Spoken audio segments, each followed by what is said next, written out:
Voici, je présente, vous ne la connaissez pas encore, l'ambassadrice de la saucisse normande, Hortense Duftin. Bonjour Hortense. Bonjour Elena, bonjour tout le monde. Comment ça, vous songez à l'expatriation? Oui, parce que j'entends que le français s'exporte bien. Oui. Ouais, il paraît qu'il y a de plus en plus de Français qui s'expatrient d'ailleurs, je l'ai bien dit. Alors le truc, c'est qu'on n'arrive pas bien à savoir si le français part parce que c'est mieux ailleurs ou parce que c'est moins bien en France. Peut-être c'est un peu des deux, on ne sait pas, il faudrait demander à notre GG national. Mais moi, ce que je sens bien en tant que moi-même artisane de la saucisse et du boudin, c'est que dans mon quartier, je me sens un petit peu à l'étroit. Je crois que j'en ai fait le tour. Donc moi, je pense que mon avenir est à l'étranger, qu'il faut que je m'exporte. Alors, on possède quand même un savoir-faire non négligeable. Faire un bon boudin, ce n'est pas donné à tout le monde, profitons-en. Donc j'ai dit à mon mari, si on veut grandir, si on veut évoluer, si on veut payer moins de... Exportons-nous. Et comme nul n'est prophète dans son pays, c'est bien connu, ouvrons une charcuterie traiteur à l'étranger. Ça ne doit pas être bien compliqué d'aller ouvrir un resto en France. Pas se tromper de destination. Un resto français, je veux dire, à l'étranger. Quand on voit le nombre de restos chinois ou de kebabs qui s'ouvrent en France, alors qu'ils ne sont même pas français. Et tout le monde le sait, surtout les Français, qu'on ne mange bien que français. Alors on se dit avec mon mari que les tripes à la mode de Caen Made in France, c'est quand même de la gastronomie française, ça ne peut que cartonner.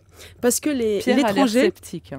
Non, parce que l'étranger adore le français, contrairement au français, qui lui aime beaucoup moins l'étranger. Et puis la France, c'est quand même pas rien, mince. Le rayonnement français, les centrales nucléaires, rayonnement central, le luxe, les fromages, le vin, the French kiss, les footballeurs français, l'humour français, l'humour du footballeur français. Il n'y a quand même que le footballeur français qui fera grève en pleine Coupe du Monde. On adore, ils adorent les étrangers.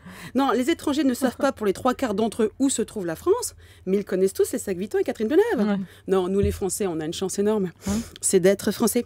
Alors nous, le souci, c'est la langue. En plus, les étrangers ne parlent pas tous le même étranger partout.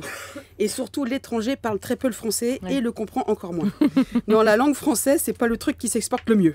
Les Daft Punk, je suis pas sûre que s'ils chantaient en français, ça cartonnerait autant. Je dis ça, je dis rien, mais enfin, elle est debout toute la nuit pour faire la fête, elle est debout toute la nuit pour être heureuse. Ça rime même pas en plus. C'est un extrait de Get Lucky, ça. C'est pas gagné. Alors, il faut aussi faire attention à là où on s'installe. Oui. Moi, je suis pas sûre que si le Jabi ouvre une boutique de bikini en Arabie Saoudite, toute française qu'elle soit, elle se fasse bien accueillir. Pareil avec votre charcuterie. Oui, j'irai pas là. Alors, il faut aussi apprendre les us et coutumes du pays. C'est pas le tout d'arriver au Japon et de remercier ses amis chinois. Non, faut faire attention. Parce qu'on a beau être français, ça ne fait pas tout.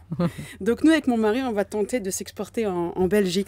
Ça va. Et si ça marche, on s'aventurera jusqu'en Suisse. Et si ça marche. Ok, bon, vous nous tenez informés. Nous, on aimerait bien vous garder, ceci dit.